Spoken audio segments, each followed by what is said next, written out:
Whew. Okay. Yeah. Well, should we get Let's into do it? it. Let's begin. So this month we're talking about a game called Footle Faster Than Light, Mm-hmm. Starring Engies. starring Yankees. Yep. Jesus Christ. Ah, Yeah. So I guess I'll take take us us away, Elliot. straight into the first slide. Mhm.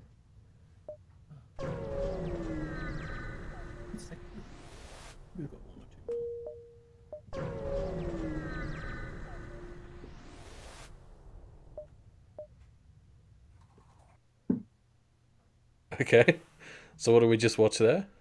All right. So the title of this clip, the title of this clip is called "Get to the Good Bits." And now the thing I like about this clip, Elliot, is it ends right when the fun stuff starts, and it really teases the audience. And the reason I picked out this clip is because everyone kept talking about how the writing in this game was so good, and I want to pick out this clip as just an example of I was just skipping over the writing like all the time, and I think this clip demonstrates that that was the correct decision because there's nothing that interesting going on, in my opinion, and was coming out of the gate a bit aggressive on this game, but that's life. um. Yeah, I definitely had multiple moments where the writing made me like laugh out loud. Like there were great little bits of flavor text, but for everyone that read and laughed at, there were probably three that I just skipped.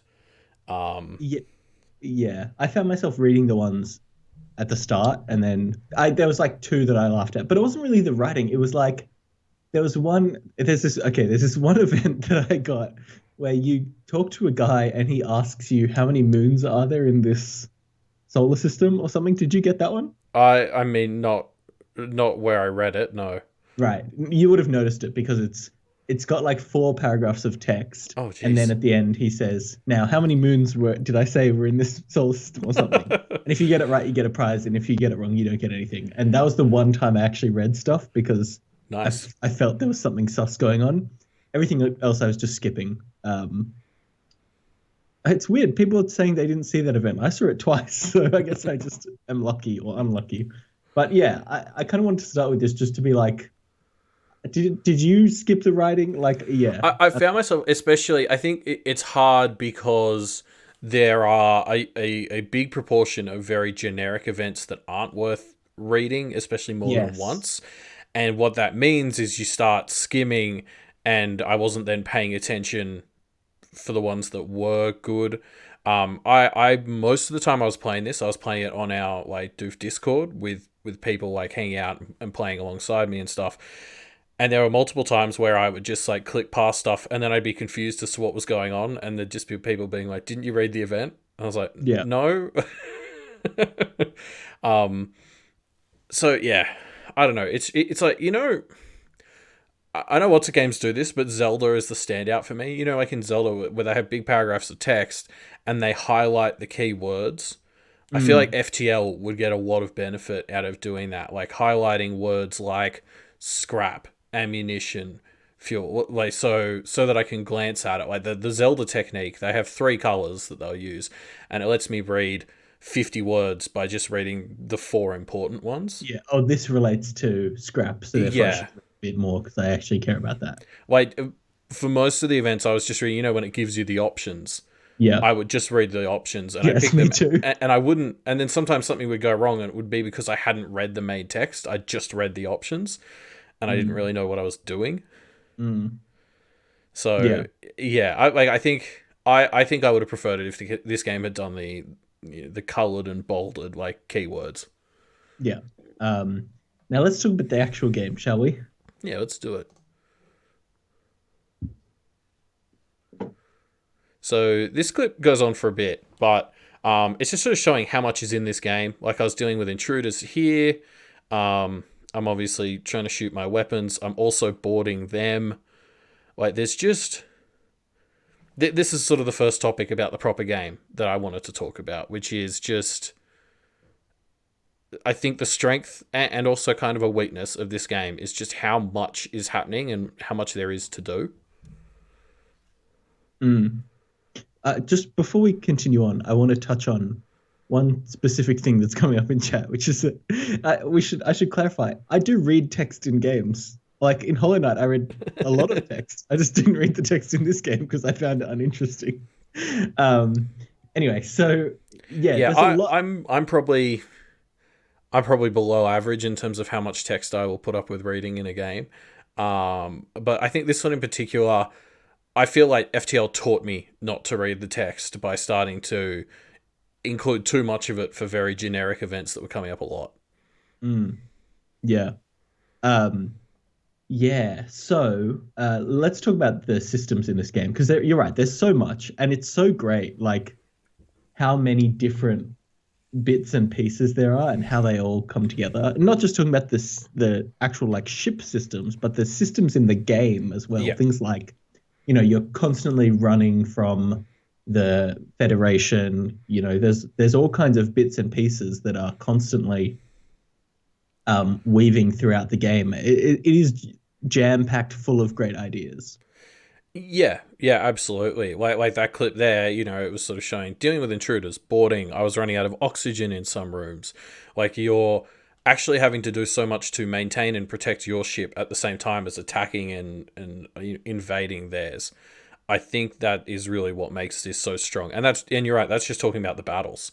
Yeah. To zoom out from that, the pathing through the sectors is actually something I'm Mm. just realizing we don't even have a slide for. And now I feel bad about that because that's a huge part of the game. Yeah. Yeah, like the way that the game as a whole works so effectively. I mean, a lot of this stuff is stuff that you'll see in other roguelikes.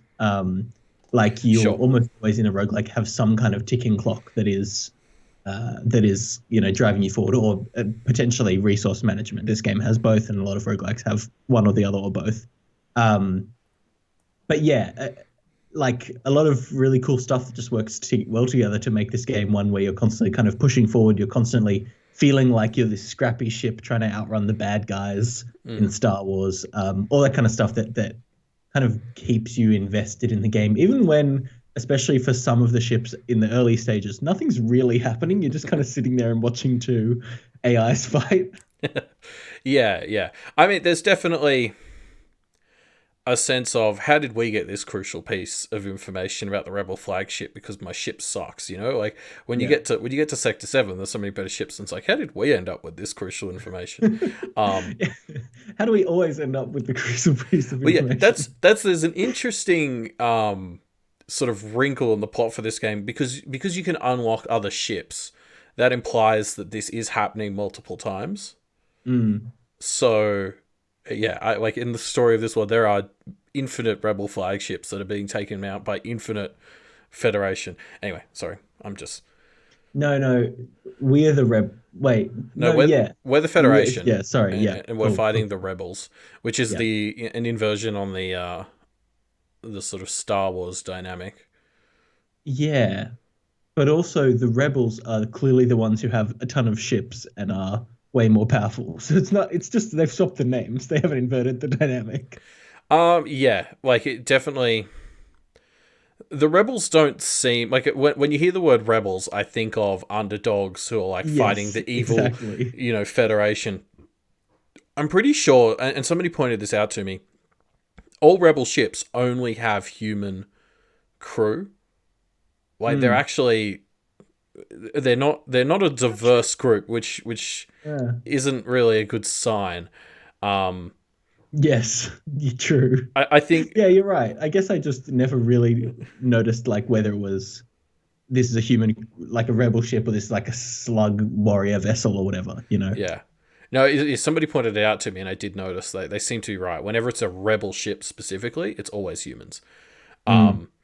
And I think, yeah, I mean, there's some interesting stuff on there. I think what's fun is the way you can choose different things and events means you kind of pick how evil a federation you are. Yeah, true. Whereas, like, the rebels just seem like they're usually pretty shitty. Yeah, I was almost always good, like moral in the way I was playing. So to me, it was just basically a Star Wars because we were the goodies, right? I don't know. I think what's funny is my morality would go out the window when a run started being good. Yeah. Oh, interesting. Yeah. Like in Sector 1, I'm happy to sort of be like, yes, I am benevolent. And then it's like, okay, this run has promise. I'm taking it seriously now. I need everything I can get. And suddenly I'm a fucking villain. Yeah. Yeah. We've got a question about did I accept surrenders? And we actually have a point to get to this later about the idea of playing morally versus Oh, amorally okay. this game.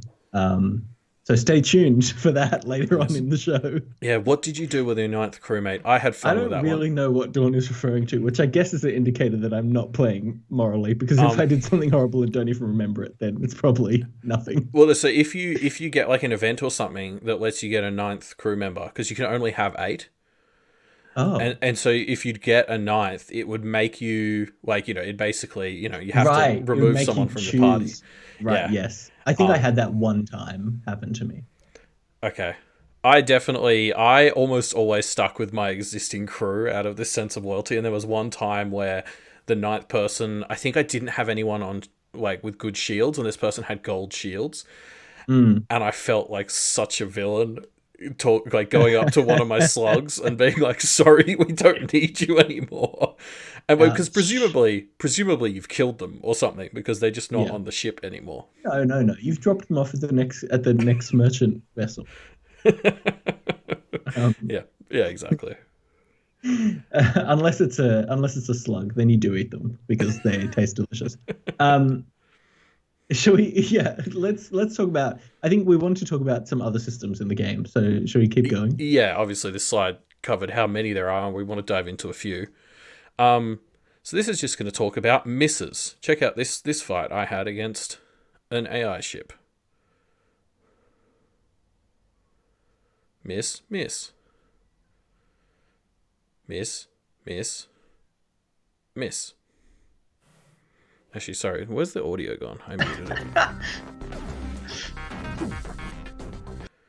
So you can see there, it took about 15 shots before one of us actually hit one another. Good stuff. And I guess I'm interested in the miss mechanic compared to a lot of the others.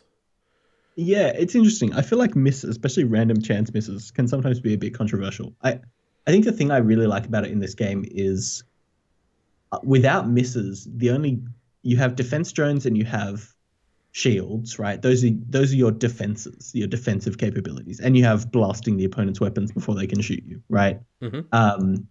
But I think without misses, those wouldn't be enough, and you would need something else that felt like you could invest more in defenses that isn't such a huge investment of like, I'm building up my shields or I'm building up my I'm like buying a drone system so that I can have defense drones, right? Yeah. I I think misses are necessary in this game because you need a way to increase your defense that's a bit more incremental. But the fact that it's so random and can be so punishing on either end Yeah. is a bit frustrating. Yeah. I think it's like random hit accuracy is always sort of the thing people will zone in on for RNG as a like Yeah. thing, just because like I mean here it was fine because we were both missing, but like you definitely enter situations where like you'd miss the flagship 4 times in a row and then they hit you with 3 missiles and it's like this is bullshit. Yeah, so yeah, I don't know. It's just I like what you're saying. It's cool because it's a unilateral and incremental form of Yeah. defense. Yeah. Because And it's everything's affected by misses, right? Except beams, but they're yes. so weakened by shields that it almost doesn't matter. Yeah, and the fact that you can do things like invest in your engines to improve miss or attack the enemy engines or I don't know what it's called, captain's chair, whatever, to reduce miss is like it's a great way of making it into something that is strategic. I think the fact that there is a mischance is still underlying a frustrating thing, but they've done a fair amount to make it more interesting, which I think is good. Yeah, it didn't bother me as much as some other RNG. Like I probably had more issues with sectors I would enter than Mm. like the misses themselves. Mm. Yeah. Yeah, definitely. Yeah.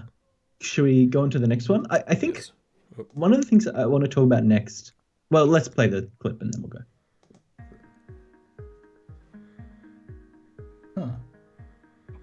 steal their crew. Payback time, motherfucker.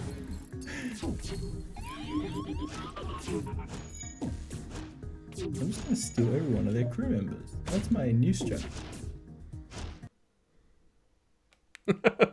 So is that the moment when you realize that you can teleport mind controlled? Mind control people, yes. Yeah. The reason I want to play this clip is one, because it was hilarious when I figured it out, and apparently a few people didn't know you could do that, so that's fun. Yeah. But also, I figured it out accidentally when I had a mind control person in a room with two of my guys shooting one of their systems, and I went to teleport my two guys back, and the mind controlled guy came back with them. yeah. And it was like, oh, wait, what? Wait, what? Yeah, totally. But it's so great because it's a perfect example of how this game has built these modular systems that all work by themselves very well, right? Yeah. Which is great. But then they also interact in such interesting ways that are like emergent. And this is one of the best things about good roguelikes, in my opinion, is they have a lot of basic systems that you can kind of modularly tap into. Yeah. And the way that those systems interact in a way that you discover as you play is always so fulfilling. Like, oh, you found this out, or you found out, oh, you can like, use your weapons to fuck up their parts of the ship, and that can give you improved things other places. Or even the fact that you have to depower, and repower things sometimes in order to strategize. Like, these modular systems work so well together in so many interesting ways. I just think it's great how that all kind of comes together. Yeah, I mean, there's definitely moments where it feels like I think the best ones are the ones that feel organic. Like, being able to teleport in a mind controlled crew is one of those things where when it happens, you're like, oh yes, of course, like I can do that, because there are other interactions between the systems where it kind of feels like they have just programmed it in to be fun. I don't know, this is such a weird point to make, but like there are ones that felt less organic and more like they were specifically hard coding something, like a Zoltan shield blocking mind control. Yeah. It just feels like they're trying to integrate the systems. Whereas I love those ones where you do something like mind control or the cloning bay, and something weird happens and you're like, wait, what? And then you start to think about the ramifications of what it means. Yeah. And there's other ones like that aren't as purely the interactions of these systems, but things like, okay, I have a strong boarding party, so I need to make sure I disable the enemy's health, for example, right? Or the enemy med bay, I guess is the word for it. Like, things where these strategies come about because of the way these systems interact. I just think that is what makes this game so compelling. The fact that like there is random things that will happen that constantly make things feel fresh as you're playing through. Yeah, well, especially I think the game does a great job at, even with the randomized enemies, having them be variant enough that one strategy just will not get you past the flagship in particular. Yes. Like there's sort of three main strategies. There's sort of like having weapons, having a boarding party, and then just sort of generally being able to fuck their shit up. And no drones mentioned in there, huh? Well, actually, sorry, yeah. No, you're right. Drones probably, a fourth. But like that's the thing. Like, you can't get away with just having one of those be the entire focus of your ship, because there will always be a counter. Yes. Specifically, the flagship has phases that mean you have to kind of be a generalist, or you're just gonna get fucked. But like, even like I definitely had a few Mantis runs that ended early because I would run into like an AI ship, and like they're constantly vented and they have no crew, so it was just kind of like okay, Millennia ship or something. Yeah, what am I gonna do here? So I would have to build up weapons or drones to the point where I could fight those things. Yeah. So like, I think, to Sylphrina's point in the chat, like, I think it's cool how it pushes you to have to think about those alternate strategies, because you'll eventually hit a blocker where your primary one doesn't work. Yeah. Cool. Shall we go to the next one? Yes. I'm just realizing I've never seen that crystal rock golem species before. Me either. I think those must be to do with the crystal ship, which I don't want to talk about today because I'm still a bit mad. I guess I just wanted to talk about the species, just because as we're talking about all these sort of various systems. I think the species are something I didn't appreciate until about halfway through playing the game. And that's silly because like having different species with different stats is fucking gaming 101. Um but yeah, I don't know. Like I just think they're so neat. The way they all sort of focus in on different systems. While we're in this section of the club talking about all the different parts to this game, like you've got Yeah, the humans are sort of the generalists, which is pretty normal. Then you've got the Engies, yeah. the Manganese the Engineers, the Mantises for fighting. The Rock people, I'm still not 100% sure what they do apart from not defense, die to fire. right? They felt good at defending stuff, and also Yeah. being okay in terms of boarding parties, just because they're so tanky. Well, I think they don't lose health to lack of oxygen and fire as much. Like They, I found them great for repairing rooms that were already completely fucked up. yes, just because they have more health, they can stay in Yeah. there longer. The The Zoltan, Zoltans I are my favorites. my problem is I got really into them, and then I was like, oh, they're just like humans but better. And so I would replace my crew entirely with Zoltan, but then if I got boarded, I would just die completely. So the lesson of moderation there. Yeah. I just love them. I think the ability to power, like to get a free power out of them, to me just made them worth Yeah, it in any situation. I think the best run I ever had, I had 5 Zoltans and 2 Mantises on my crew, and yeah, it was so good. yeah. The slugs, I was only just I got halfway through Sector 1 in a slug run, and that's as far as I've gotten. So all I know is that you can't mind control them, and they can see people and other ships. Yeah, which is fine. It doesn't seem that interesting. Like Yeah. I they, don't quite get their niche yet. yeah, yeah, totally. I had the same thought. Yeah, Crystal People, as we said, we don't know what they do. They seem great. Talking, Lanius is perfect, like, because they're an advanced edition, which my understanding of advanced edition is it's like, a big DLC pack sort of thing, yep, right? Like, I think the Lanius are the perfect sort of species for that because what they do is take the existing mechanics and kind of flip some of them on their head. yeah, yeah. They're an interesting species that has clear downsides, like Yes. overt downsides, where um, you can't just use them like you would kind of have every other crew just be a generalist. Yeah. Yeah, Well, yeah, the Lanius are fun because you have to be aware of where they are relative to everything else on your crew because they're gonna fuck it up. yep.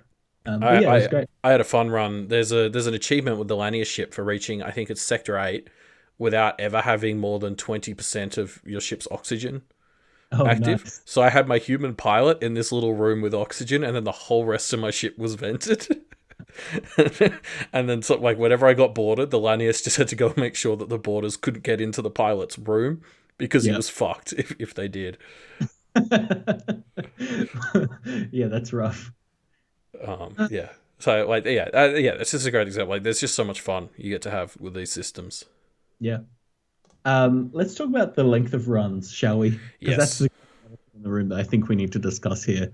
Yeah, This they're too long. A is the one problem that infects the rest of the game completely. Um, so here's some stats for you. I played this game for 16 hours over the course of my streams. That consisted of 13 runs, three of which I won, which meant the average run duration was 1 hour 15. Honestly, they were probably more like 130. The first one or two runs were quite short as I was figuring out the game. I was about to say, I reckon my average would be 2 to 3 hours, not counting the ones that end before Sector 4. Like, because Yeah, sometimes there are just runs that go for 20 minutes and whatever happens. Yeah. I probably was pausing less than you or something like that. Yeah. Generally wouldn't pause much before Sector 7 or 8 just because I was like, let's just go, you know. Um, so yeah, this is bad. This is bad, right? Like Yes. this is frustratingly this is such a frustrating thing about this game. I don't know. It's just kind of like To be fair, I did see somebody on our Discord mention that the devs wanted it so that you only win about 10% of the time. That would be So fine if the it runs weren't an hour and a half long. yes, like I think I agree. I just want to make it clear that it's a decision they made that we disagree with. We're not saying like it's not that the game's poorly designed. We just think that was maybe not the right decision. I think if you want to have runs that are this long, they have. Okay, so here's it is a complicated issue, right? It's not just very straightforward. If you want a game that is that difficult to win, that's okay. And I think you could even have runs this long that would feel okay, except for the fact that in this game, it's I would say maybe 90% of my runs got to the flagship, right? Yeah. Oh, And then of yeah. those, whatever, 20% one, 10% one, whatever it is. Like if you want your game to be that difficult and this long, that's okay, but you can't have it be so easy for most of it and then get really hard suddenly at the end. I Like it just definitely think there's a massive difficulty jump with the flagship that felt very unfair. yes. I had I had a run. I had a series. I had 3 runs in a row and at the flagship, and I dropped the game for a week. Like I was pretty much done at that point. Like it's no fun to put what would have totaled around 6 hours into the game and get right to the like 2 meters from the finish line every time, and then just have your legs cut out from under you by this obscenely powerful flagship. Mm, yeah. Feels frustrating. Just felt very frustrating, right? Yeah, I mean, so Farina in the chat is talking about how it's because we play on easy mode and I want what? to counter that because Yeah, my first set of runs I was playing on normal, and my very first run I was playing on normal difficulty, and I got past sector 4 and 5. Like it just is a fact that the first 3 or 4 sectors, I don't think I ever had a situation where they were any kind of challenge, right? yeah. I played on hard for a little bit, and honestly, it just wasn't fun for me. Like I was just getting my ass handed to me. Maybe just because I'm a casual, but like Mm. I don't know why you wouldn't have it a mode where people can win most of the time if they want to. Oh, yeah, it doesn't even. I don't even care about the low win rate, honestly. I just care that the flagship felt so much on a different scale to everything else. And Yeah, maybe it is fair. the flagship is the first thing that actually um like challenges some strategies actively. Maybe that means that you just need more random encounters that challenge specific strategies. I don't know exactly what it is, but it just is frustrating. I had a stream. Okay, my third stream that I did was an hour and 45 minutes. That was one run. And it was a run where I think after Sector 3, I didn't take a single point of damage. And I get to the flagship and I lose on the first thing, Yeah, right? Like, that's insane. That's crazy. yeah. The fact that is something that can happen in this game is so. And that was where my stream ended because I got so frustrated that I was like, okay, I can't do this again. Like, I can't start another run like this. Uh, Yeah. I That's mean, our next clip is actually on like how quickly things can turn, and I reckon that's probably part of it. Like when the flagship is just that extra bit harder. The problem is with this sort of with the way this game works is once things turn, unless you're very good and very lucky, you kind of just shit out of luck. yeah. Um, Maybe it is just an extreme, like it's the snowballing effect, right? yeah, A clip we're about to play, I think is not a good, maybe not a good example because it is a yeah, clear mistake. But um, the once you've made one mistake in this game, the snowball starts rolling and you're just on the yeah. back foot, right? Yeah, like I like to compare mine to your runs. I because I think you were playing with Advanced Edition on most of the time. I had a lot more luck without Advanced Edition. I think I only won like 2 or 3 times with Advanced Edition, um, and like probably about 50% I was winning without Advanced Edition. In the end, so it's like that was making a difference. But I think that's the thing. Like it's just again, it's always the flagship, and especially in Advanced Edition, the flagship gets like hacking, which I never saw from a normal ship except for maybe once. So it's like these extra things that the flagship was getting that just made it an extra step even harder. Yeah. Yeah, yeah. Let's watch this clip because it's a lighter tone. I think will re-enamor us to this game. I'm going to. I think we'll be okay. Oh, boarding a Lanius ship. Bold. This was the first time I'd ever seen Millennia ship.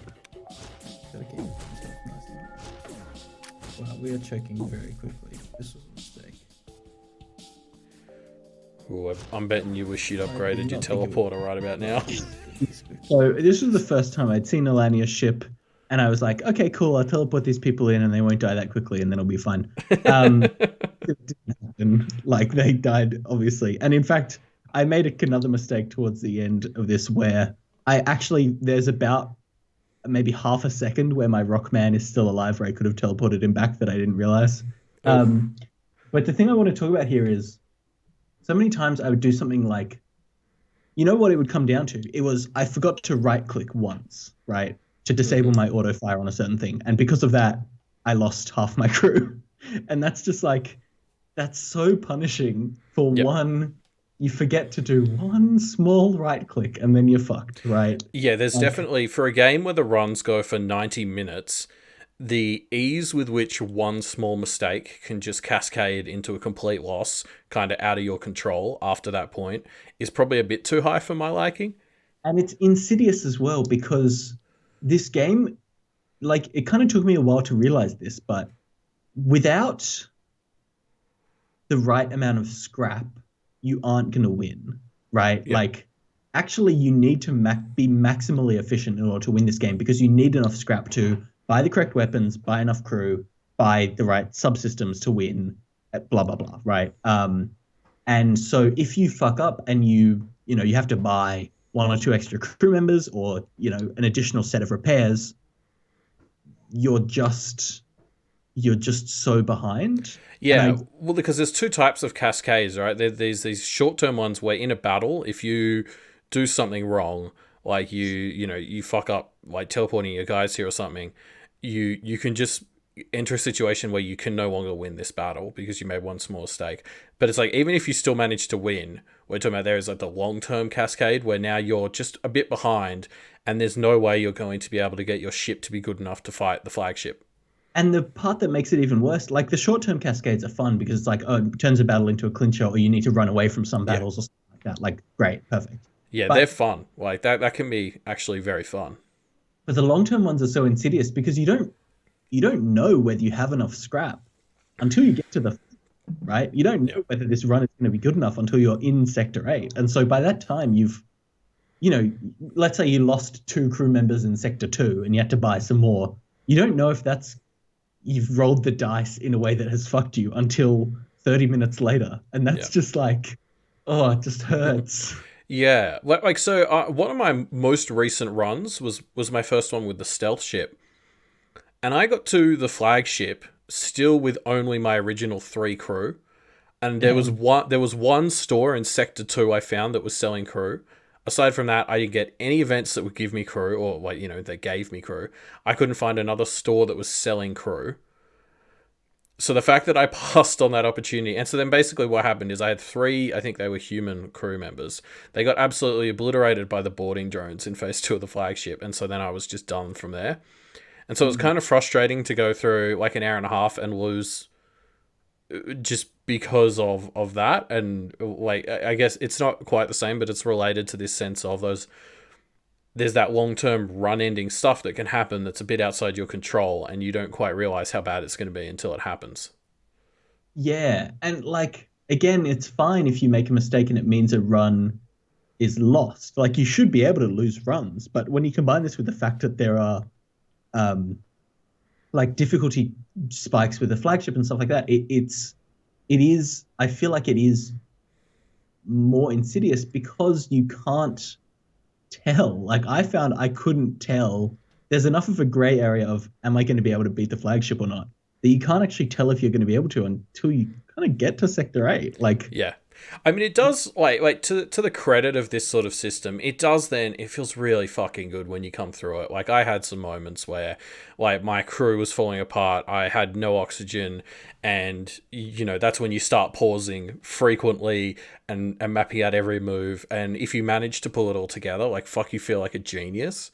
And that's something you get better at as well. Like, this is something I could do a lot better 20 hours in than I could, like, 2.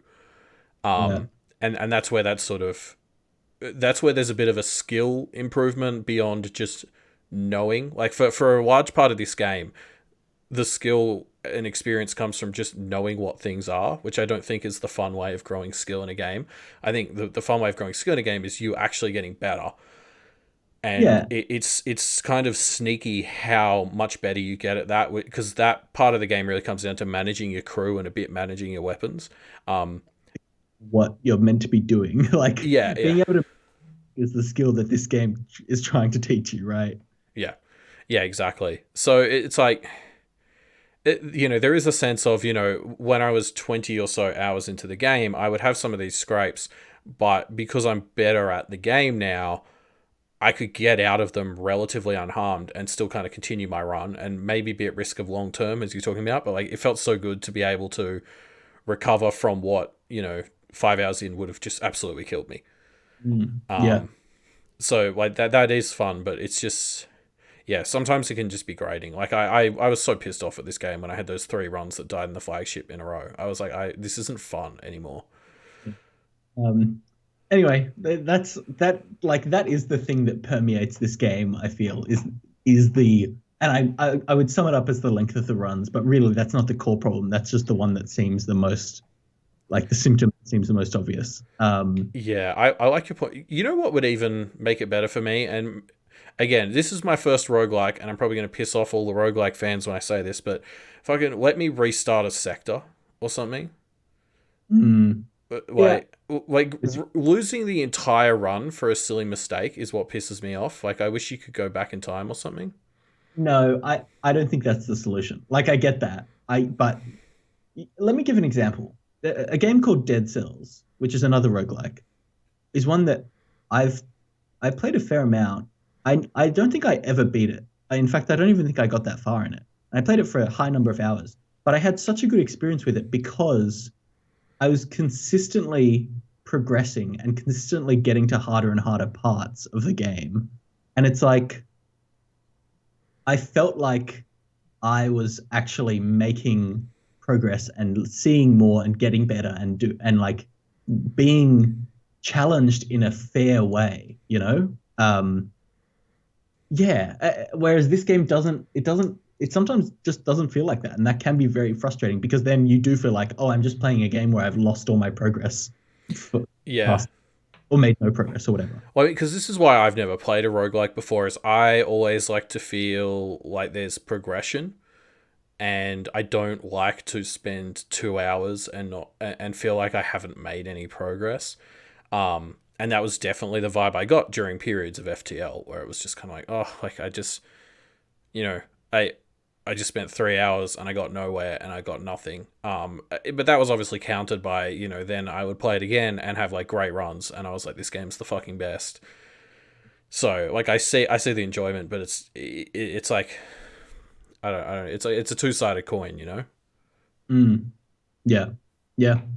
Cool. Shall we move on? Yes. Well, actually, we just have another clip. Actually, we should have played this earlier. This is talking about the same thing. This was my first attempt at using the teleporter. I wish I'd been recording my voice, because this is me talking about, okay, I'm ready to try the teleporter.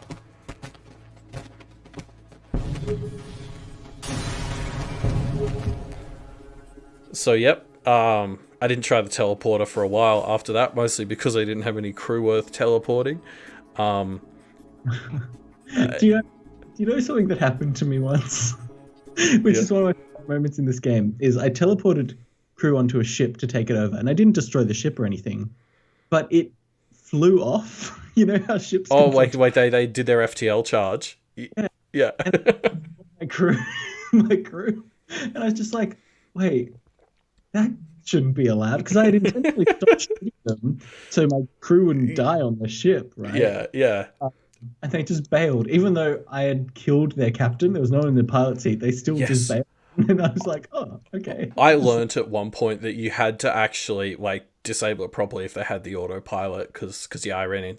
I didn't quite lose people to that, but I mean, that's something we should touch on, because something we have sort of started to do is just trade stories from the game, and I think that's really some of the fun from this is Yes. the RNG kind of builds little stories out from your runs, and you just want to share that with people. Like, I had so much fun playing this at the same time as other people and like hopping into their streams for a bit to watch them like have a big moment.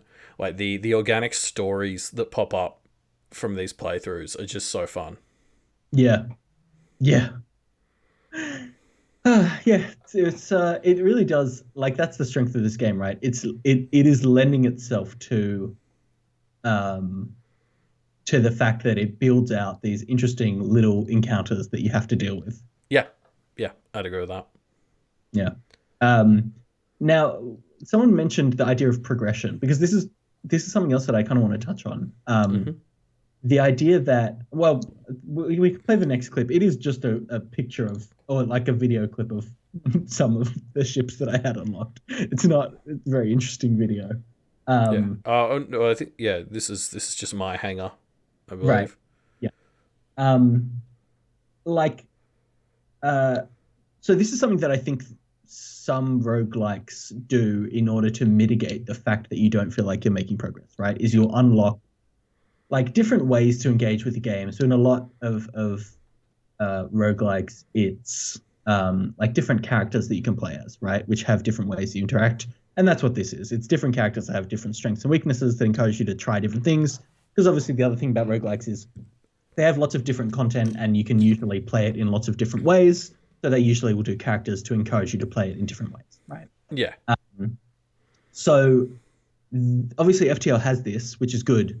I think it just doesn't have enough progression stuff. Like I I don't know.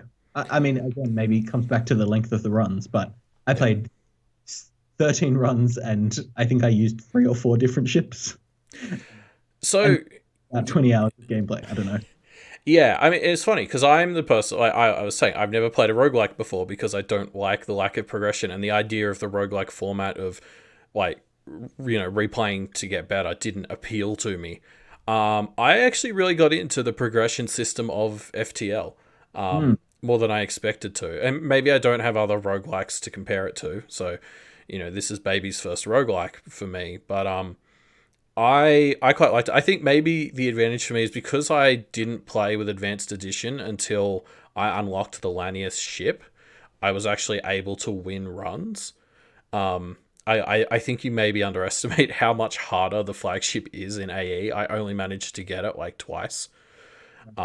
It is so much easier without Advanced Edition. Like their lack of hacking and mind control is huge.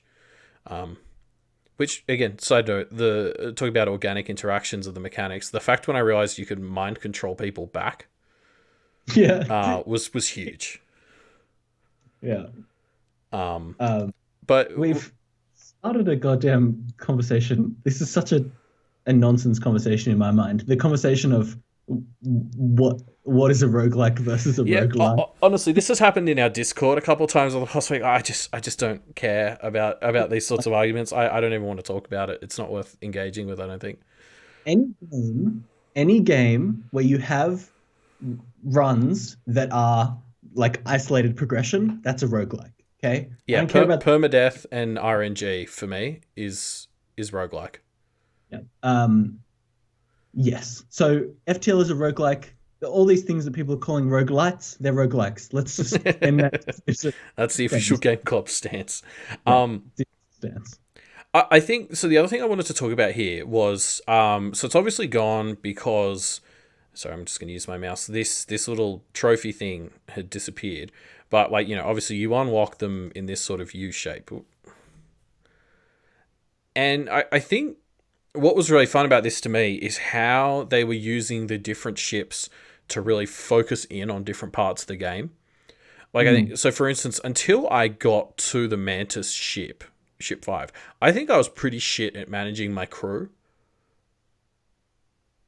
Mm. Whereas, like the Mantis ship, because it focuses on boarding and kind of playing defense, I think that was when I really actually got good at managing my crew and understanding how they work. Like that was around the point where I learned that Engies were actually called Engies because they're engineers. I didn't realize they had double the repair rate until that point. Yes. Yeah. So yeah, I think so. For instance, the Engie ship, being the second one, I think is a really, really smart decision, because this first ship, I forget what it's even called, just the Federation ship or something. It's very generic. It starts with weapons and like all the basic stuff, and then you finish a run with it and you unlock the Engie ship, and it completely flips the whole stuff, like the whole premise on its head, because you get a ship that only shoots the ion. So first of all, if you haven't already learnt, you learn what an ion is, and then you're kind of forced to learn how to use drones. Yeah. Um, if I were the developers, I would actually put the Manta ship third then, because I think that was very valuable in teaching me how to use crew. Because I think after that, things like this artillery ship and the Zoltan shield ship, they kind of just teach you to focus in on one particular aspect. Like the artillery ship teaches you to just focus on making the artillery beam work for you, and the Zoltan shield thing teaches you to play a bit more defensively. Whereas I eventually unlocked to the stealth cruiser, and that was so much fun as like a late game thing for just teaching you a completely different way to play without shields. Yeah. Yeah. Yeah. It is great how they all teach you different stuff. Yeah, I'm sad that I didn't get through more of them because I had an experience where I unlocked the Zoltan ship and played it once and then absolutely hated it. And I feel like that's just me not diving into how I could adjust my playstyle more. And I think I got over that with the Engi ship as I learned how to use drones a bit better. And so, like, forcing myself to use the Zoltan ship as an example would really have exposed me to different ways to play, which I think would have been good. Yeah, like I was shit at managing my crew and boarding until I got to the Manta ship. I wish I'd had it earlier. Yeah. Yeah, like the stealth ship, I'm a little annoyed because I did basically one run with it, and I actually unlocked the shields towards the end of Sector 1. So then I just kind of went to playing normally, but also I had good cloaking. Um, it might have been better if I didn't get shields till like Sector 3, and I had to like really work for it, you know? Mm. Um, Yeah. and then to kind of extend on that, I think what's really cool is you get these achievements for each one, and if you get two of them done, you unlock like the Type B. And I think what's fun is the Type Bs of all the ships kind of double down on forcing you to focus on that particular playstyle. So it's this really fun dynamic of the ship A's encourage you to play a particular way, and they give you achievements to kind of emphasize that. And if you prove that you can do it, you unlock the ships that let you like really lean into playing that way. It's so much fun. Mm. So this next slide, like these are all the Type Bs that I managed to get. And like the Mantis Type B in particular, like just as a simple example, it has a 4 teleport room, Oh, like by default. So like just right from Sector 1, I was basically sending my entire crew onto the other ship. yeah. It's such a great idea, and I never got any Type Cs, so I don't quite know how they work. But I think this idea of having achievements to prove that you can play that way to unlock the ship that really makes you play that way is very fun. Mm. Yeah. I agree with that. And I loved the achievements as a way to do that. But I do think there were some achievements that didn't feel like um, they were teaching you how to use that ship well. They were just kind of random things. So I think the one that's sticking in my head is the Federation ship. One of the achievements is to like come back from 1 health. Yeah, I remember that one. It's not relevant to how the Federation plays. Right? It's just a thing that you have to specifically try to do. Yeah. Yes, there's another one on the Lanius cruiser. One of them is have 600 scrap in your like Right. bank. And I got that one and then just got absolutely demolished by the flagship, because what happened is I got it as I entered Sector 8. So then I spent 600 upgrading my ship, and I just wasn't familiar with how this new ship worked, because I was basically working with a ship I hadn't touched since Sector 4, and suddenly Yeah. it had all these new features. So yeah, I agree. Some of the achievements could maybe be better, but I like in general, I love the idea of the system. Yeah. Yeah, definitely. Yeah, I think it's very cool. All right, let's go on to the next one. Sure.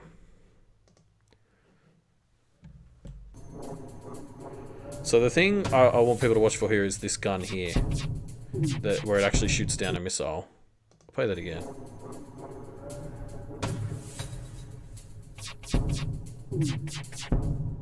So this is something I wanted to talk about because this happened to me multiple times throughout playing this game.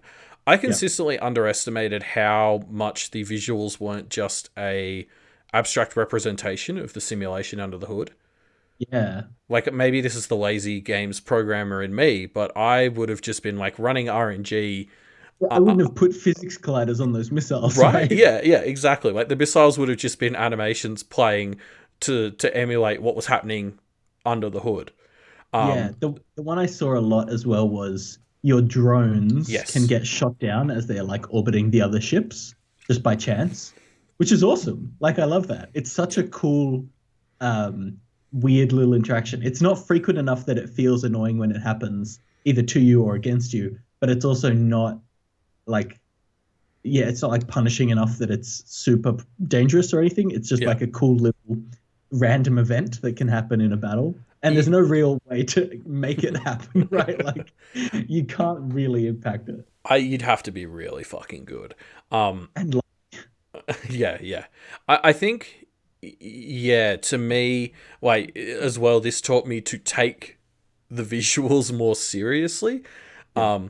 Like, and especially as well, I had drones that would miss missiles because the drone would be on exactly the opposite side of the ship to Mm, the missile, and so it mm, wouldn't actually manage to stop it. So it was like details like that just became more and more important. And that was when I started paying attention to, like, that was when I realized the weapons on the other ship. yes. Like, you could look at those to actually tell what they had. Like, Yep. I could start to be like, oh shit, that's a missile. I've got to get ready to get my defense drone out. Yeah, totally. Which is great. And it that's the kind of thing that makes you feel so competent in a game like this, which is really what you're trying to do in a roguelike is trying to build competence, right? And it feels so good. Yeah, yeah. I as I said, I'm a little bit less of a fan of competence that comes directly from, like, experience, like just learning rather than, like, actually developing skills. Like, it's more memorization than skill learning, I'd say. But, like, yeah, I agree. I think a huge part of the improvement you see in players probably between 5 and 20 hours is learning to just look at the enemy ship and figure it out. Mm, Actually, on that note, I was surprised, like, this is semi-related. The other ships are simulated to such a complete degree, like, to yeah. the point where when you get the fully leveled up sensors and you put someone on them, you can see how much power they've got in everything, Yep. and exactly what their ship can do. Yep. Their charge status on their weapons, like everything. Yeah, like, I was surprised there wasn't like a PvP for this game. Interesting. Like, you could totally have a thing where you do runs and then in Sector 8 you fight each other instead of. Or something that's like maybe territory control, kind of where there's AI bits. Yeah. I'm just kind of turning it into an FTL MOBA now, but that would be kind of cool. Like people flying around a sector, trying to take control of it and take control of it and not and fight each other and whatever, collect resources so that you can upgrade your ship, whatever. Yeah, exactly. Like, I think there would be room to make PvP work in this game. Yeah, it'd be cool. Yeah, Anyway, sorry. Yeah, that was a little side note. fair enough. Let's talk about the random events, shall we? Yes. Oh, Why isn't this one loading? There it goes. all right, that feels good. That goes well with our chain laser as well.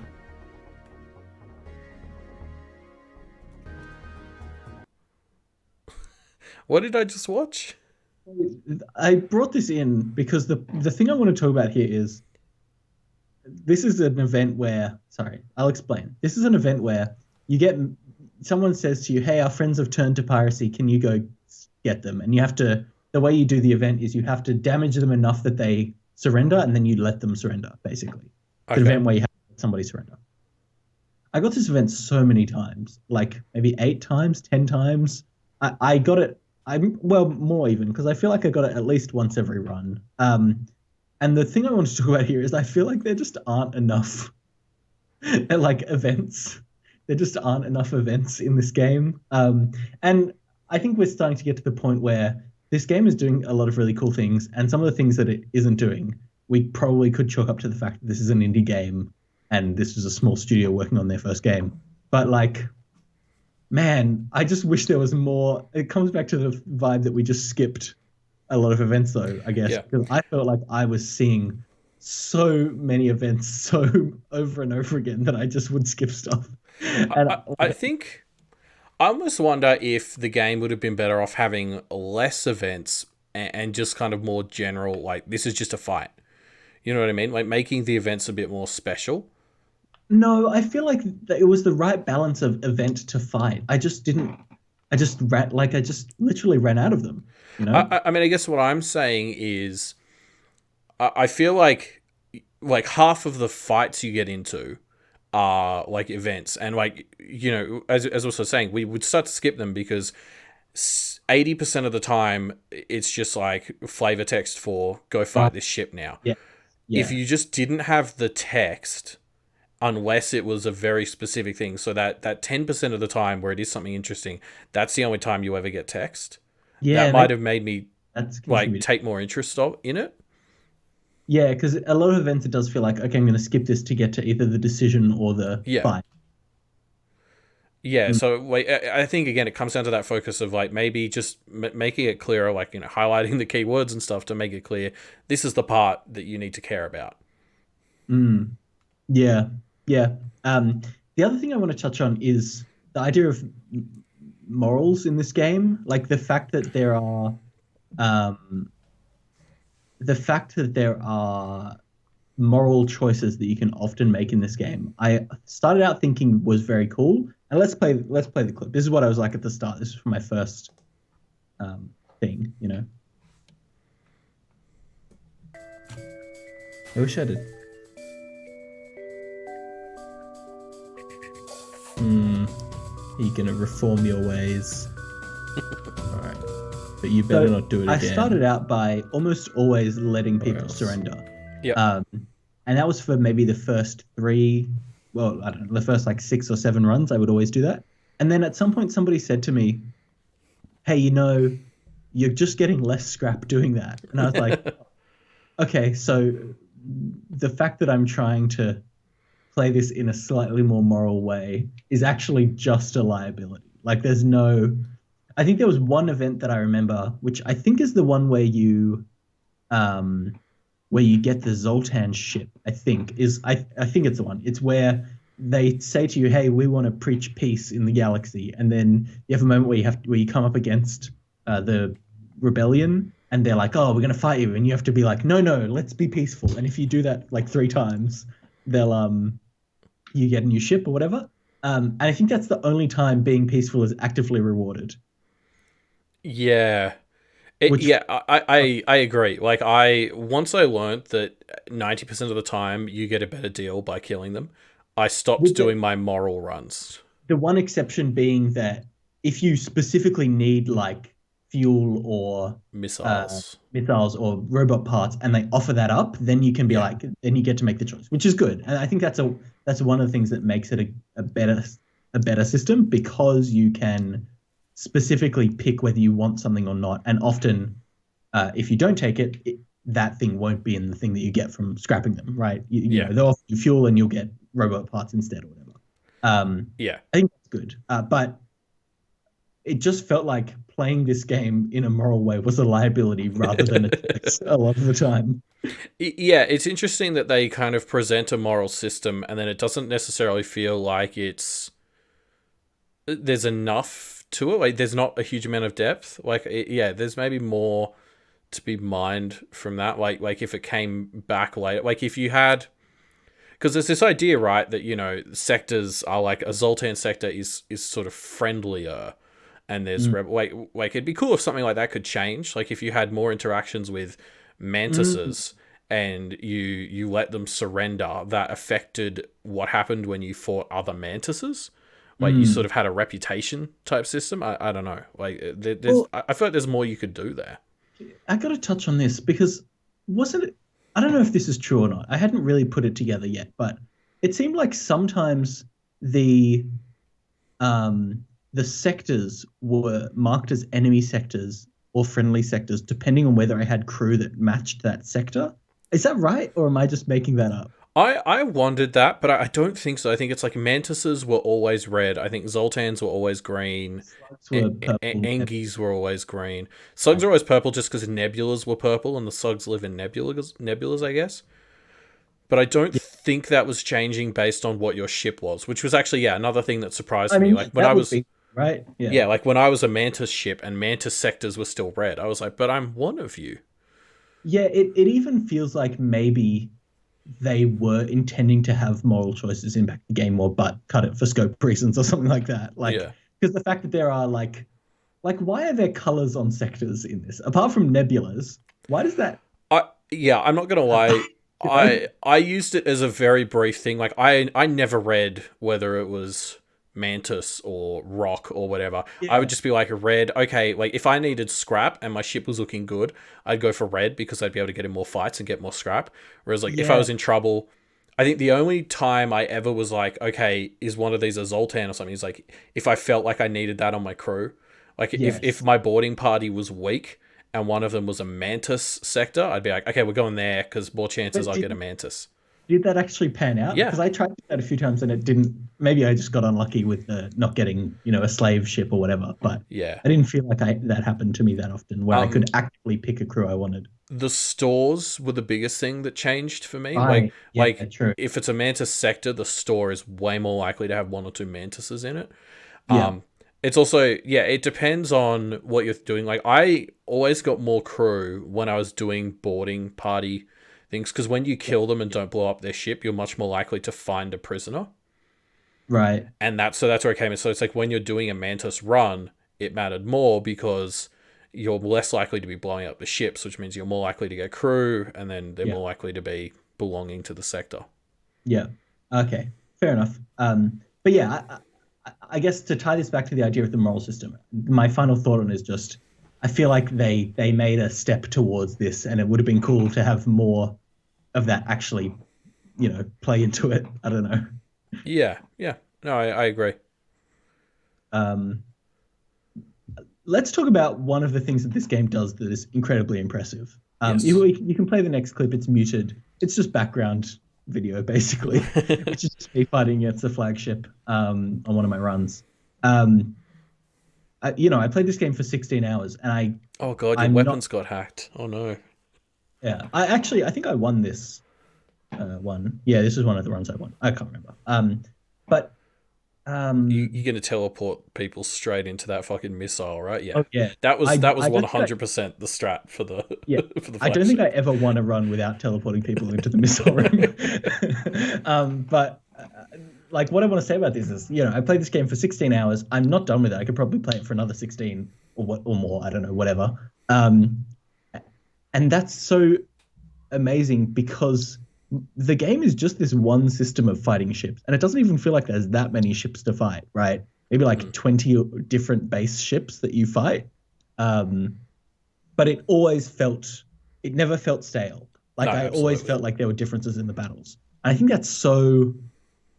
um, I think that's so impressive that they managed to make each battle feel so fun, even if it doesn't change that much. Like the fact that there's fires and breaches to like constantly make it slightly different and give it enough variance to keep it fresh very consistently, I think is just a very impressive thing about this game. I think it's a testament to both the variation on your end, because like what's Mm. happening is you're playing with different ships, Yeah, and different weapons, different systems. those slight differences in the RNG on your end, like which exact weapon you get and stuff, changes how you have to play so much.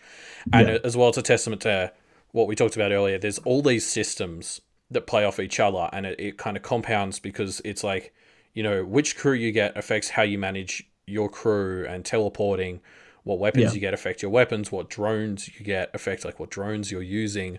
Yeah. So there's just so much variation within each system and with the systems combined that Mm. you're piloting a very different ship that you have to use very differently every time. Yeah.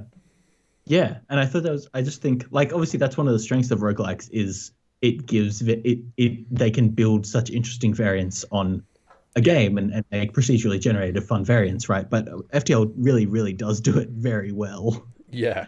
Well, because even on that macro level, like the sectors are completely different every time. Mm, So even if you start with the same ship loadout and you're trying to buy the same weapons or whatever, like the path that you have to take is completely different. So it's kind of like every step of this game is procedurally generated in a way that feels pretty fair and fresh every mm. time. Yeah, yeah, definitely. Um, yeah, true. And actually, to tie this back to the criticism of the flagship, maybe that's why the flagship is a bit of a problem, is because it's not different, right? Like it's the same every time, as I recall, or like Yeah, I can't think of a thing that's different about it in between runs. I think maybe the one thing that sort of changes about it is which system of yours are hacks. Yeah, true. That's about it. And yeah, But yeah, and so it's kind of like maybe that's why it was I don't know I don't know. The frustrating. thing is, as a big final boss, I think it needs to be consistent because it needs to be something you can learn to train for. True, that's fair enough. I feel like a lot of our criticism of the way this game's structured is essentially comes back to the flagship is maybe just a bit too much of a huge step up from everything else. Mm. Mm. But it is the one thing you kind of train for. Yeah. Cool. Yeah. Move on to the. As Dawn is Oh, saying as well, like I can't stress enough how much harder the flagship is in Advanced Edition. If you'd done some more runs before yeah, turning on Advanced Edition, I think you'd be surprised at how much higher your win rate would have been. I think I won one run on easy and then swapped to advanced edition. Sorry, I had easy classic and then swapped to. No, wait, was it normal classic? I did normal classic for a bit and then easy classic once and then easy advanced edition and then I just played from there on. Yeah. Uh, Like I just found myself not doing Advanced Edition too much because the thing is, Advanced Edition made everything more fun except the flagship, which it makes way harder, and I yeah, hated losing runs to the flagship. maybe that's why I had such an experience with it is because I was like from my third or fourth, my fourth run I think it was I was just playing advanced edition. Yeah, like I think after the early game where I had no idea what I was doing, Mm. when I wasn't playing with Advanced Edition, I reckon I was winning 90% of the time I got to the flagship. Then when I switched to Advanced Edition, that dropped to around 40 to 50%. Yeah, I kind of think we've jumped a bit into something else that I want to talk about a little bit later, but let's just talk about it anyway, which is the fact that I feel like this game, the least fun part of this game is the start, as in, Yep. sorry, when you start playing it, not the start of a new run. When you start playing this game for the first time, it's the least fun that it's going to be, and this game gets more and more and more fun the more you play it. Yep. I feel like I got into it, like it got past that point where it had kind of clicked, maybe 10 or 15 out, 10 or 12 hours in, maybe. Yeah. Um, which that's just a slow ramp up. Like it's a bit too much of a ramp up. And I think that's some of these problems that we're talking about, I think were worse at the start when I had been playing for like 6 hours and I felt like I should know how the game works and know what I'm doing, but just like takes too long. I think that's where the weakness side, like I think early on I said the the variation and the amount of systems and what's going on in this game is both a strength and a curse. And it's a bit of a Mm, curse because it means there's a really high learning curve. mm, And like I completely agree. I was very lucky in that when I was playing this at the start, I was doing it on our Discord, and I had people basically pointing out what was wrong. There was one point where I stopped looking at the chat, and they'd all been yelling at me for about 45 minutes because I was using drones wrong. I kept getting drones out at the end, like yeah, you yeah. know how like after a battle you sort of get your ship ready to You go for the next one. reload, I yeah, was yeah. getting a drone out and then teleporting, and because The I was a drones. noob, I wasn't realize the drone. I didn't realize the drone was disappearing, and I thought it kept getting killed. And I was like, "Oh, those are useless." And after about like 45 minutes, I looked at the chat, and they'd all been yelling at me the whole time, like, "Elliot, like, stop getting the drone out before you jump." So like details like that was so good to play this game more socially like that because I was getting help, And I think you need it because this game is great, but I don't think it does a very good job of teaching you how to play it. Yeah. Yeah. Yeah. Yeah, but, um, yeah, as I said, my first roguelike, and I really liked this one, but I'm not keen to go and play another roguelike. that hurts. Um, Roguelikes are my favorite genre of game. yeah, So I it's think we've had this argument many times over the years, but like this one to me, like it reinforced that because you're right. It took me 6 hours to start having fun in this game, yeah. and then that went away again when I wasn't winning. And so it's just like I'm into this game now, but like unless it's another Game Club roguelike game, I can't see myself playing enough to get into it. Maybe I'll bring another roguelike because we're doing the thing where we pick games uh, every so often. You and I pick games, Yeah, and I like I'm feeling the feeling of wanting to try and force you to get into this genre. Yes, so like, um, because my favorite game, like my favorite game is called Crypt of the Necrodancer, which is both a yes. rhythm game and a roguelike. And I know that those are both not your Yeah, jam. I think we've had this conversation off air Yeah, like a dozen times because you keep standing that game to me and I keep saying, Ruben, it's my two it's least so favorite good. It's things. the best game ever, and it's just so not your bag that it's really frustrating. I got that Zelda one that they made and I played it for about 15 minutes before dropping it. Oh, what a great game, man! Can I just say that when they did Cadence of Hyrule, which was the Crypt of the Yeah. Necrodancer Legend of Zelda crossover, that's like that was the most hype I've ever been for anything. When they did that, there was this trailer that they revealed where it was like, wait, is this Legend of Zelda? Why does it feel weird? And then if you've played Crypt of the Necrodancer a lot, you can start to recognize the musical style of, I think his name is Danny Baranowski or something like that, the composer. I'm going really deep here, but Yeah. um, you start, I recognize the musical stylings of, of Crypt of the Necrodancer in the first like 10 seconds of that trailer. And I'm like, Oh wait, my hold on, god. what the fuck? And then it starts revealing that it's like using the same movement system and all this shit. And I'm like, oh my God, this is the hypest thing I could have ever imagined. And it's great. I mean, Cadence of Hyrule isn't really a roguelike to the same extent that Necrodancer is, No, which is that was why I why I gave bounced it a off of it a go. bit. But yeah, I think, man, so cool. Such a cool. Anyway, Yeah. Crypt of the Necrodancer. Mwah, beautiful game. Love it. Perfect. Perfect Yeah. game. Yeah. Um, Danny Baranowski. Yes, I was close. I know his name because Crypt of the Necrodancer soundtrack is one of the main soundtracks in my Spotify that I listen to, so I see his name a fair amount. yeah, despite only having played 15 minutes, I jam out to the Cadence of Hyrule soundtrack Oh frequently. yeah. Oh It's God, fucking so great. good. Yeah. Um, Yeah, yeah. So yeah, I don't know. Like I'm so into this game, and I'm probably going to play FTL again soon. But it hasn't engaged me with it. It's kind of like now I'm treating it as like the I don't like roguelikes, but FTL's okay, just because I was forced to play it. Yeah. Nice. And there You'll was get you. definitely that phase again when I lost to the flagship 3 times in a row. I was just like, I hate this game. But that's the thing. That's not. And okay, I'm gonna have to have this conversation in Discord with people in chat because that's not a fault with roguelikes as a genre.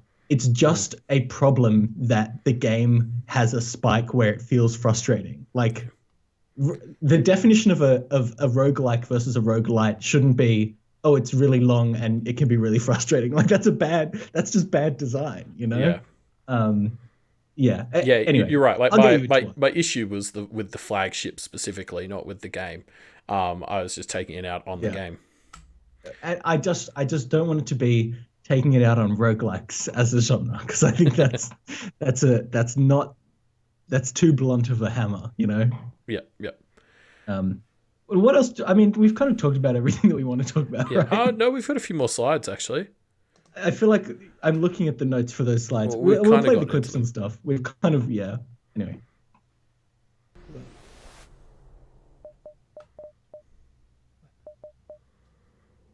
Side note: did you ever use bombs? I hated bombs. no, I never did. Which I think is just. I mean, maybe we need uh, needed a ship that was like, this is the bomber Mark One, and it teaches you how to be good with bombs. But yeah, I never did. I used missiles, but bombs, no way. I did have one ship where I was using them just because I had drones and a bomb. And that's kind of it. And Yeah, it's a neat how they get around defense drones. But that was it. yeah, Like I never found myself wanting an ion bomb. I was like a bomb that damaged the systems to get me around defense drones was basically the only reason I got into them. Bombs are fabulous at Yeah. boarding. Oh, that's interesting. I hadn't considered that. I had ion bombs in 1 or 2 runs, which were pretty good. Of like you can just chuck them on a thing and just like an ion cannon that skips through shields, which is nice.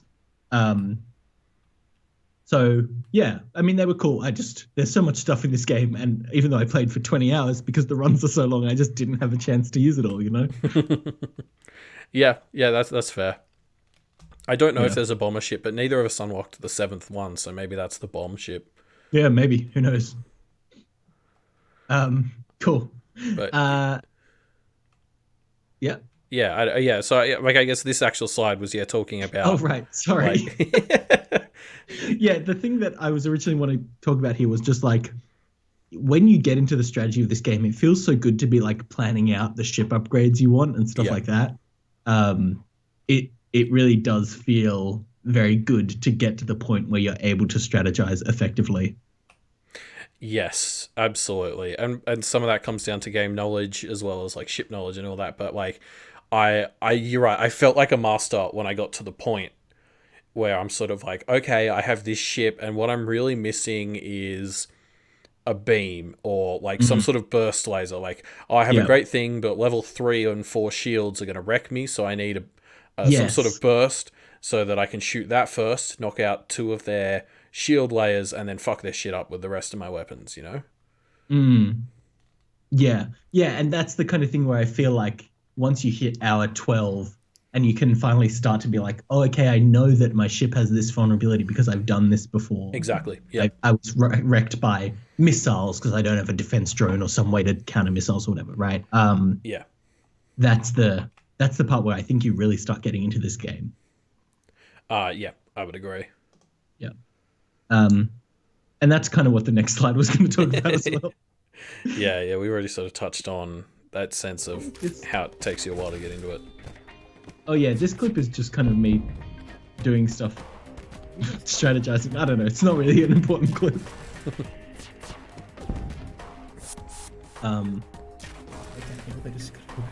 Yeah, whatever. Ion Blast 2 is the best thing for the early game because it just lets you turn their shield off. Yeah, I really love that. I loved once I start getting the hang of the NG ship. I really loved that because you start with the ability to just fuck up a shield or a weapon system permanently, which is awesome. My first NG ship run in the first store I got, there was an Ion Blast 2 for sale, and I got that. So I had two. I had two Ion Blast 2s from Sector 1. And it was basically, so what I would do was target shield and weapons and then just get my combo drone out and go get a cup of coffee. Oh my god. It's fantastic. Man, that's brilliant. I love that. That ship got absolutely destroyed by the flagship though. Flagship, yeah. Because it was a strat that worked great for 3 shields and below, and the second I found an enemy with 4 shields on the flagship, it was like, but wait, I can't do this. I can't do my strat, my one good strat. Yeah. Plus, the flagship has multiple weapon systems, so you can't just deal with one. Well, I mean, you say that, but like the only one I'm worried about really is the missile. Yeah, the missiles were the only problematic one. Yes, like the other 3 I could kind of deal with. The iron one was the least, but like the missiles was the one that like would elevate my cortisol levels. Yeah. All right, well, that's FTL. I mean, the thing that I love about this game is the thing that's happening in chat, which is just people talking about cool strats that they like using, which is like the fun of this game, right? Yeah, we talked about the organic stories, but it's not just stories; it's the organic ship strats that come out of it. Like it's like, the experience. Yeah, like I have my favorite weapons, and I'm gonna try and get my cool weapon combo that I really like, and that's what usually helps me do well in this thing, Yeah, like someone in the chat right now is saying that if they have the 2 ion blasts, they use one on the shields and the other one on the oxygen, which is I had not considered that because I was using the NG ship before I'd learnt that actually killing the crew was better than destroying the ship. But just taking out their oxygen is such a fun way to kill the crew. I love it. God, this game turns you into a sadist. Yes, it does. Good on it. Good effort. What else? I mean, we're in the Q&A portion now, Yeah. right? Does anyone have any other things that we haven't specifically talked about that they want to touch on? Yeah, what did we forget to mention? Did we specifically talk about AE? Like we didn't actually. Uh, Like like the difference between it just and as an extension of the game, I thought it was great. I don't like how it exacerbated the big issue we've been talking about half this episode, which is the flagship people gets hacking harder. to the flagship is a problem. But like the idea of the three systems it adds, which is the cloning bay, mind control, and the hacking, are Mm. all such fun extensions to the rest of the gameplay. Like I kind of resented the fact that I was constantly turning them off because I actually wanted to win runs and I didn't want to keep dying to the flagship. Because there's Yeah. such fun extra systems and Yeah, the mind control flagship. is awesome. Yeah, but like mind control, I think I ran into one ship that wasn't the flagship that used mind control on me. Yeah, true. It Hacking, was more maybe about the me same using it thing. for people. Yeah. I think Hacking I ran into more, I think. Not mind. I didn't run into that much mind control. Yeah, like I ran into other ships with cloning bays all the time. That was great because I was doing a mantis run, so I kept killing all their crew and then being like, "Why aren't they dead yet?" And then like ten Yeah. seconds later, and I'd be like, "Where have you been hiding?" And then she was like, "Oh fuck, they've got a cloning bay I need to Yeah. destroy." Yeah. Yeah. Um, I wish I'd seen more other ships with hacking and mind control, and the flagship hadn't used quite so many of them. Yeah. Question from Sylph Elliot. What was your favorite ship? That's tricky because the Zoltan, I had such a great run with that Zoltan ship. Like I got all three achievements and I beat the flagship. And I loved it. But I've only done it once, so it feels wrong to call it my favorite ship because I probably just got lucky with that run. Um, Mm. I think the Mantis ship was probably overall the one I had the most fun with on multiple runs. Like a ship built to encourage you to just board and fuck shit up is very fun. Mm. Yeah. Yeah, true. I'm trying to think for myself which I liked the most.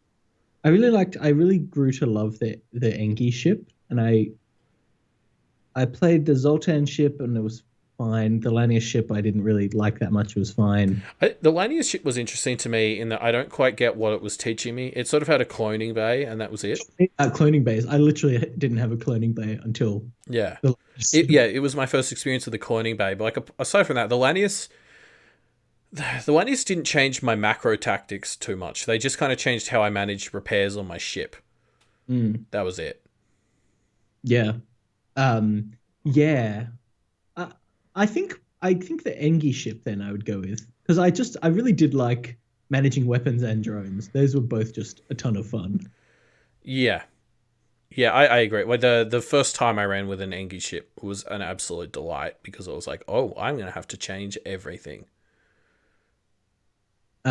Yeah. Question from All Faint. What would you change in the flagship fight to improve fun? Oh, I've interesting. Do you want to go first? Or No, no, if you've got an idea. I actually wouldn't change the flagship at all. I would just change sectors 7 and 8 to have more things that were more difficult in the ramp up to the flagship. Yeah. I actually think the difficulty of the flagship was good. It was the difficulty of the rest of the game that made it seem bad in comparison, in my opinion. I like that. Maybe even adding a mini flagship fight in Sector 4 or 5. Like, as in, to something else that mechanically works similarly to make sure that you can handle what the flagship is going to bring you. Because I think the biggest problem with the flagship is it kind of forces you to play in a different way to every other ship. So not just making Sector 7 harder, but maybe introducing another boss halfway through. Mm.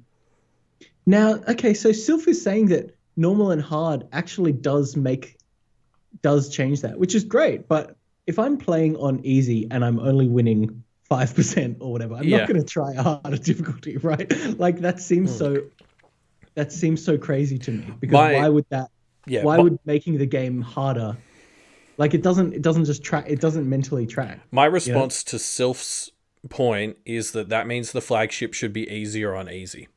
Sure, and maybe that's the answer. Maybe I am thinking of I would have just liked to have played it on normal or hard, but I didn't know that that was the solution to my problem because it's not Exactly. the solution you would think of. Because what's Right? happening is when I'm losing on easy, that just tells me that I'm shit. Like it doesn't tell Yeah. me. It doesn't tell Yeah. me that normal is going to give me Yeah. a sense Losing of on easy. progression.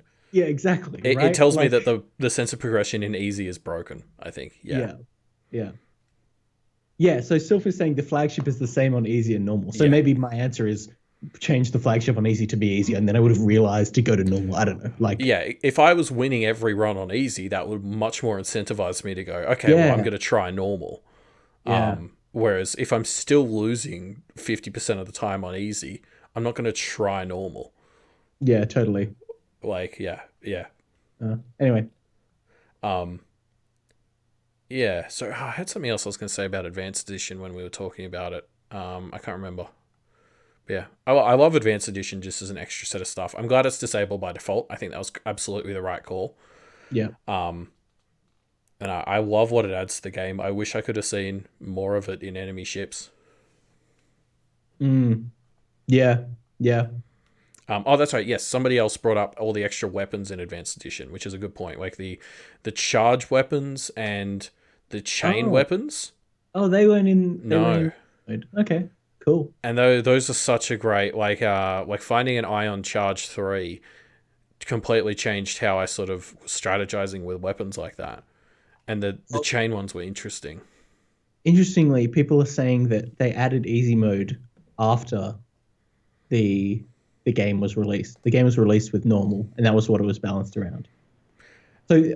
yeah, I mean, yeah, great, but like if you're gonna add an easy mode, like do a better yeah. job. I mean, that's so frustrating though. Like to know Yeah. that the thing that was making me the most frustrated about this game was just because like something was miscommunicated to me by the developer. Like, Yeah. man, that hurts. Like it makes it feel worse actually, knowing that I could have improved the experience for myself, but it just wasn't intuitive that I should Yeah. have done that. Like it makes it feel worse. Yeah, yeah. I think a lack of intuition is maybe a complaint I'd level at other aspects of this game too. Yeah, I yeah, I think maybe. I don't know. I mean, you kind of part of the fun is finding stuff, so that is a difficult balance to strike. yeah. Well, something I that was pointed out to me at one point. So you know how you get the Engi ship second, Hmm. and we were talking about how great that is for teaching you to play differently. Hmm. I think it was Wildbow mentioned that in the original version of the game, the stealth ship was the second one you get. Oh, And like I loved the stealth ship when I unlocked it 30 hours in as teaching me a completely new way to play.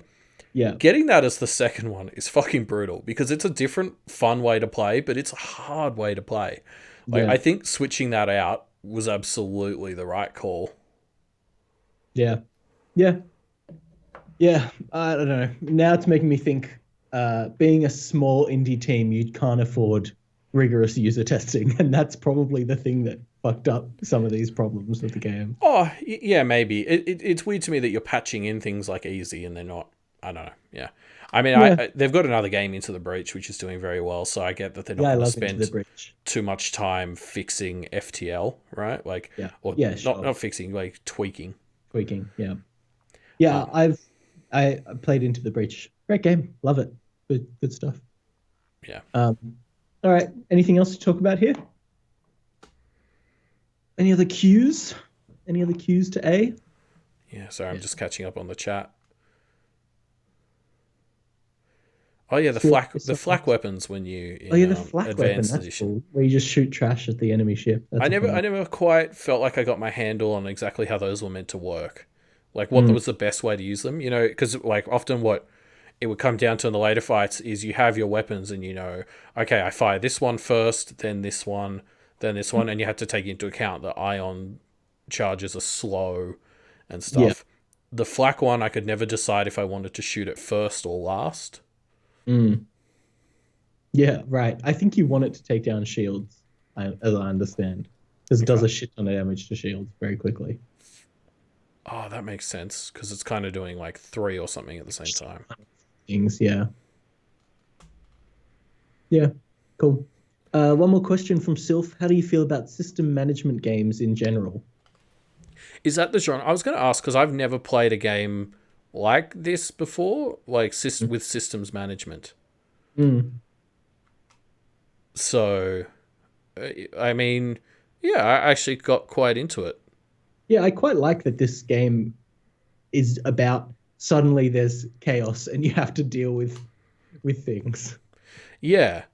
Like I would actually say that was probably my favorite part of this game in the end is the it reminded me of the sort of micromanaging stuff you had to do in games like Age of Empires or something, Mm, where there's just like a lot of stuff you need to be worrying about at the same time. yeah, Like that's the yeah, closest comparison I've got in my gaming history, is something like Age of Empires. yeah. Cool. All right. Should we talk about what's on next month? Yeah. All right. Next Next month. month, Outer Wilds will be the game that, won the vote pretty handedly. Hmm. It's actually on sale at the moment on Steam and the PlayStation Store. It's like 33% off. I'm not sure about Xbox. Presumably the same if it's on sale everywhere else. So it's a good time for us to cover it. So my one fun fact about this is, and I don't think you knew this before going in, Elliot, but Mobius Digital, this studio, was founded by Marcy Oka, who played Hero in Heroes, which is just such a What? random fun fact. I don't know why that makes me more excited to play it, but it really does.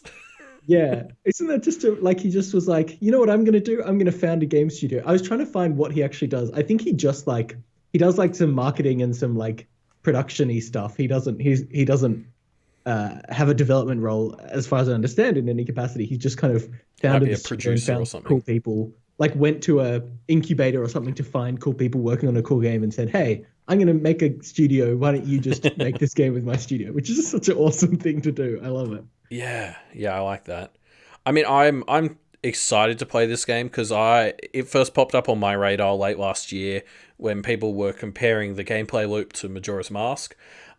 Which for those of you who don't know, Majora's Mask is far and away my Yeah. greatest game of all time. I'm kind of obsessed with it. So even if there's like one mechanic where people are like, "Oh, it's the same as Majora's Mask," I'm gonna be like, "Okay, 10 out of 10, I'll play it." Um, so I don't even know what aspect of Majora's Mask it relates to, but I'm excited to find out. I'm assuming I it's a mean, time loop or something. there's one major aspect of Majora's Mask that defines it, right? Yeah. So, yeah. I mean, I've played games that are compared to Majora's Mask for other reasons, but I assume Really? it was common enough in this one that I'm like, okay, it's probably the time loop. Yeah. Um, Cool. Well, let's see, I guess.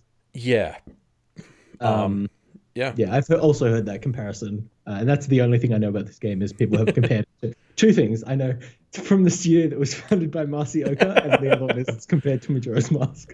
yeah. So yeah, just comparing it to Majora's Mask is enough to sell it to me. So I can't wait to Yeah. get into this one. I Cool. don't know. I might even stream this one as well. We'll see, because I know that's usually your gig. I'll see Yep. if I can make the time to try and stream it as well. Cool. All right. Well, that's Game Club, everyone. Thanks for joining. Yeah. See you It was a next. good chat. It's weird. I feel like I enjoyed FTL a lot more than our conversation made out. Yeah, we talked about the problems with it a lot, but I did play this game for 16 hours and had a ton of fun with it. Right. Yeah, like we've noticed the same thing on like Media MD, where it's like sometimes when something is like an 8 or a 9 out of 10, you tend to focus on the bits The that were negatives. Yeah. just stopping it from being a 10 out of 10. So you come across more negative than you meant to. Yeah. Anyway, whatever. That's life. Yeah. I did quite enjoy this game, and I'm probably going to play it a bit. It's the kind of game where, you know how there are just some games where you can always kind of go back to them and it would be fine. Mm. This feels like it's one of those games to me where it's like, Oh yeah. in 2 weeks I might just play FTL a few times, and that's just kind of like a thing I might do. Yeah. Yeah, I agree. So people are dropping hot roguelike takes in the chat just on the way out. Do you want to hear my one? Sure, yeah, yeah. Okay, FTL is actually the second roguelike I've played because I realized that Super Mario Maker's Endless Mode is a roguelike. Is it? Yeah. It's In got what proc way? gen, permadeath. I don't think it's proc gen. It counts. It's other people have genned. Yeah, but other Um, people are even less consistent than procedural generation if you played Mario Maker. So I think it's Yeah, effectively proc gen. effectively proc gen. Okay. And yeah, Yeah. it's got permadeath. Like it's yeah. The problem with it is you can't beat it. That's the thing that Is that differentiates. part of a roguelike? I assumed Well, they. no, but like there's something that you're trying, like there's a goal that you're trying to get to with a roguelike, right? I don't know. I mean, Endless Like keeps track of your PB, so you're trying to trying improve. to beat your PB. Yeah, maybe. I don't know. I'll allow it. Roguelike is a nonsense genre anyway. It's Exactly. so poorly defined. Oh, okay, here's my hot take. MOBAs are roguelikes because it's just a roguelike but multiplayer, basically. Like playing Dota or Huh. League of Legends. It's just a multiplayer roguelike. I can see that. Although Yeah. the maps don't change. True, true. It's more variance in like hero selection or champion selection or whatever you want to call Yeah. it. Yeah, because that was Um, always that. Like, I mean, I only played one game of Dota, with you. I think when we were living yeah, together, and right. I was already annoyed at the map. I wanted more variance, and I played Hey? for an hour. Yeah, yeah, true. Also, a game with long runs. So proof that I played Dota very heavily for a long time, and that's a game that has long runs as a roguelike. It has runs of like an hour, or when back before Yeah. easy mode. And so proof that I can like games with the long run. I can like Does roguelikes anyone with long runs because I does love anyone Dota. like Dota though? The only thing I hear is that people play Shit. Dota but they don't Yeah, like it. the people who play it hate it, and I vibe with it too. I've given up on it because I know if I play it, I'll hate it more. um, Yeah. what are we doing? Yeah, let's Yeah. wrap up. Yeah. This is the end. We're just This is the nonsense. bullshitting at the end. Uh, Yeah. yeah. Okay. Cool. Thanks for joining us, everyone. And yeah, I guess we'll be back in a month to chat about Outer Wilds. It's on the 1st of August. The Saturday is right at the start of the month next month. Yep. All right. Cool, Cool. folks. See you See later. you next time.